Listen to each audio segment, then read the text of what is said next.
Class sixth chapter 10 में देखो quadrilateral के बारे। क्वाड्रिलेटर का मतलब जिसकी चार भुजाएं होती है वो क्वाड्रिलेटरल कहते हैं। रेक्टेंगल नहीं, क्वाड्रिलेटर। क्वाड्रिलेटर कैसे भी शेप का हो सकता है, ठीक है। डायगोनल कौन से होते हैं? जो बीचों से लाइन रहती है। और एडजेसेंट साइड कौन सी होती है? जैसे देखो पी क्यू के एडजेसेंट है ये वाली, इसके साथ में ये वाली, इसके साथ में ये वाली, एक दूसरे से अटैच होने वाली जो साइड है वो तो एडजेसेंट साइड। अपोजिट साइड इसके सामने कौन सी है? बिल्कुल इसके अपोजिट। ए डी के अपोजिट कौन सी है? B C. डी सी के अपोजिट कौन सी है? A B. आमने सामने की जो साइड्स होते हैं वो अपोजिट। एडजेसेंट एंगल्स कौन से होते हैं? जैसे पी एंगल बराबर है एस के, ये एडजेसेंट एंगल्स होते हैं, ठीक है ना। क्यू बराबर है आर के, ये एडजेसेंट एंगल्स होते हैं। मैं कहूँ कि पी और आर है तो नहीं, ये अपोजिट एंगल है, एक दूसरे के आमने सामने है। एक्सटीरियर पॉइंट में कौन सा होते हैं? जो ये बाहर जो भी बने हुए हैं ये एक्सटीरियर है, जो इंटीरियर है वो अंदर बने होते हैं, ठीक है। तो क्वेश्चन नंबर फर्स्ट के अंदर देखो, क्वेश्चन नंबर फर्स्ट में कहता draw a sketch of quadrilateral. Quadrilateral का स्केच बनाओ। तो देखो स्केच बनाने के लिए कैसा भी स्केच बना दो। मान लीजिए ऐसे बना दिया, ई एफ जी एच। कहेगा एडजेसेंट साइड लिख के दिखाओ।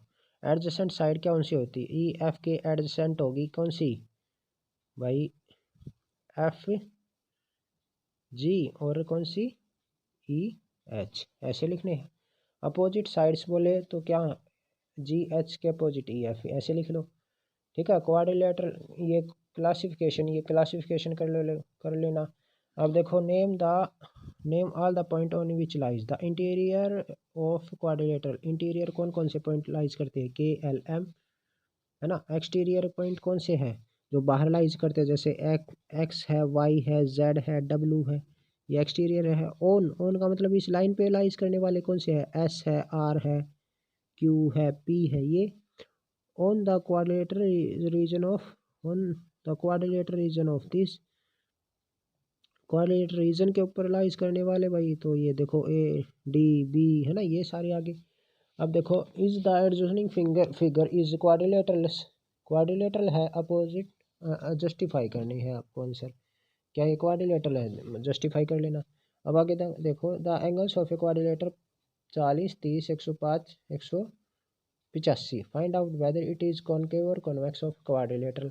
तो देखो एंगल निकाल के देख लेना भाई, ठीक है ना। एंगल के सम निकाल के देख लेना। जैसे कॉन्वेक्स है, क्वाड्रिलेटर में measure of each angle is less than 180, तो कॉन्वेक्स है। और अगर ये कहता है quadrilateral in which the measure of one angle is more than 180 और 360, तो देखो इसमें देखो एक तो 180 से ज़्यादा है, तो ये कौन सा एंगल होगा? कौन सा क्वाड्रिलेटर होगा? कनकेव क्वाड्रिलेटर होगा, है ना। मोर देन 150, तो ये कनकेव होगा। रीजन लिख देना। Draw a sketch of concave और कन्वेक्स। तो यहाँ पे देखो यही एग्जाम्पल लिख देना, ये दोनों एग्जाम्पल भी चल जाएंगे। अब देखो क्वेश्चन नंबर 7 बिल्कुल एज इट इज इसका एग्जाम्पल है, उसी के जैसा है। देखो 100, 80, 110। याद रखना कि क्वाड्रिल जैसे ट्रायंगल के सभी सम एंगलों का सम 180 डिग्री होता है, वैसे क्वाड्रिलेटरल के सभी एंगलों का सम क्या इतना होता है? 360। तो एक मान लिया एक्स, तीन दे ही रखे, तीनों को जोड़ के और 360 में से माइनस कर दो, ये आ जाएगा। अब आओ क्वेश्चन नंबर 8वें में। 8वें क्वेश्चन में कहता है measures of two angles of quadrilateral, ये रिमेनिंग एंगल्स ऑफ क्वाड्रिलेटर निकालना है। तो दोनों को निकाल लो, उनके एडजेसेंट एंगल निकाल लेना, ठीक है। अब रेशो वाला जो क्वेश्चन है, देखो रेशो वाले क्वेश्चंस को मैं करके दिखाता हूँ आपको कि भाई मेरे को कहा कि क्वाड्रिलेटरल में रेशो दे रखी है 3x। जब रेशो दे रखी ना उसके साथ x लगा दो, 4x 3x। तो 2x प्लस में 3x प्लस में 4x प्लस में 3x is equal to 360। Quadrilateral के सभी सम 4, 3, 7, 8, 10 और 2, 12, 12 x is equal to 360। x की वैल्यू कितनी आ गई? 30। x की वैल्यू कितनी आ गई? 30। तो 2x 2 गुना में 30 दूनी 60, 3x 3 गुना में 30 90, 4x 4 गुना में 30 120, 3x 3 गुना में 30 इज इक्वल टू 90। तो एक एंगल कितने का हो जाएगा? 60 का। एक एंगल कितने का? दो एंगल कितने का हो जाएगा? 90 के। और एक एंगल हो जाएगा 120 का। ऐसे निकालना है। क्वेश्चन नंबर ये हमारा है 9। एक्सरसाइज है मेरी 10.4। 10.4 पे चले हुए थे, ठीक है। 10.4 से बाकी रह गया था। अब आ जाओ सर्कल के बारे में पढ़ते हैं थोड़ा। हाँ, 10.5 एक्सरसाइज में सर्कल देखो, ये सर्कल है भाई। सर्कल कौन सा होता है? जिसके बाउंड्री जो है ना किसी भी सेंटर पॉइंट से बराबर दूरी पे हो, और ये दूरी किससे मेजर की जाती है? रेडियस से। R stand for radius. अगर मैं उनकी बाउंड्री की बात करूँ तो क्या है? ये मेरा सरकमफ्रेंस है, ठीक है। डिफाइन करना है तो डेफिनेशन यहाँ से लिख लेना, अपना सारी डेफिनेशंस यहाँ से, ठीक है। ये डेफिनेशंस याद कर लेना। ये सारी सेगमेंट क्या टुकड़ा होता है? सेगमेंट। जैसे मैं कहूँ कि मैंने यहाँ से ये काट दिया तो मेरे पास इतना सा हिस्सा जो मेरा है ये टुकड़ा है, ठीक है। डायरेक्ट पढ़ो। सेंटर से इसके सरकमफ्रेंस का जो डिस्टेंस होता है, हाफ डिस्टेंस होता है, उसको रेडियस।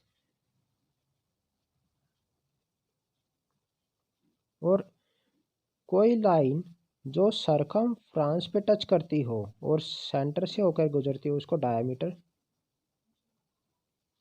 ठीक है। जो डायमीटर होता है वो दोगुना होता है रेडियस का, या मैं कहूँ रेडियस क्या होता है? डायमीटर का आधा होता है, ठीक है। और अब मैं कहूँ कि मेरे पास ये सर्कल है, इसमें रेडियस 1 है, रेडियस 2 है, रेडियस 3 है, तो इसको रेडियस ना करके क्या कहेंगे? रेडियाई कहेंगे, ठीक है। कोड कौन सा होता है कि भाई जैसे मेरे पास ये सेंटर ओ, कोड वो लाइन होती है जो सर्कल को दो हिस्सों में बांट देती है। तो मैं कहूँ कि ये ज़रूरी नहीं कि कोड जो है एक कोड डायमीटर नहीं हो सकती, लेकिन एक डायमीटर कोड हो सकता है, ठीक है। याद रहेगा ये बात। अब डायमीटर लॉन्गेस्ट कोड होती है, ये भी याद रखना, ठीक। तो डायरेक्टली क्वेश्चन से समझते हैं हम। यहाँ पे देखो रेडियाई, ये कहता है फिगर, ये फिगर है, इसकी रेडियाई निकालो। भाई रेडियाई क्या होगी मेरे पास? जो सेंटर से जाएगी। एक रेडियस ये है, एक रेडियस ये है, एक रेडियस ये है, एक रेडियस ये है। तो मैं कहूँ COOD BOAO, ये सारी मेरी रेडियस है। कोड कौन सी होती है? ये वाली कोड होती है, ये वाली होती है, ये वाली होती है, ये वाली। कोड वो लाइन सेगमेंट होता है जो सर्कल को दो बराबर हिस्सों में काटे। कोड सेंटर से होकर भी गुजर सकता है। तो MN कोड है, QP कोड है, CD भी कोड है, AB भी कोड है। डायमीटर कौन सा होता है?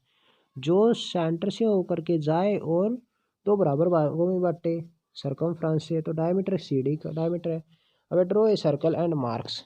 अब देखो अगला क्वेश्चन कहता है कि ड्रॉ करो सर्कल और मार्क करो। तो देखो सर्कल बनाया मैंने। सर्कल कैसे बनाना है? मैंने कहूँ ड्रॉ, ऐसे ही गोला बना देना, ठीक है। तो यहाँ पे मैंने ये सर्कल बना दिया। उसके बाद कहता है ये any 2 point on circle, 2 point बनाओ सर्कल पे। जैसे ये बनाए मैंने, A और B नाम दे दिया इनका, ठीक है। उसके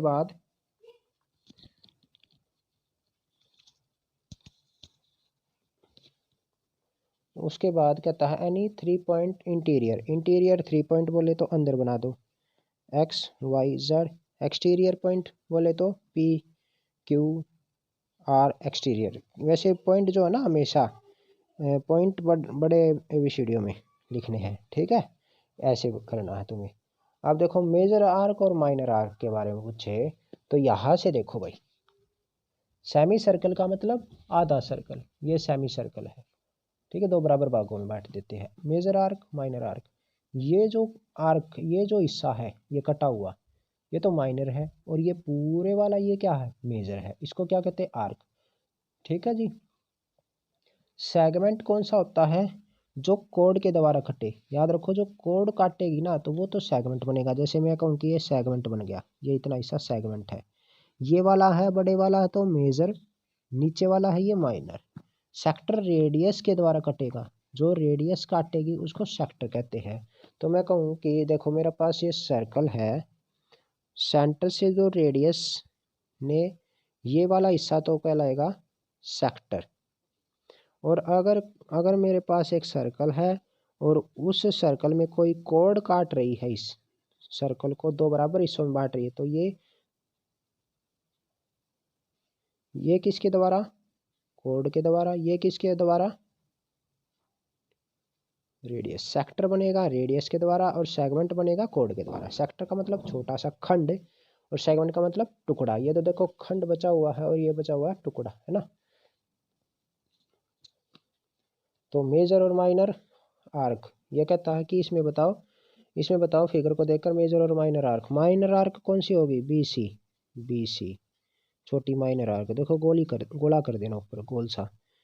और ए सी बी ये भी माइनर आर्क। मेजर आर्क कौन सी होगी, ADB, ये वाली मेजर आर्क है, ठीक है। उसके बाद आगे देखो, यूजिंग ए बैंगल्स का इस्तेमाल करके बना देना, ठीक है। अब आओ अगले क्वेश्चंस पे।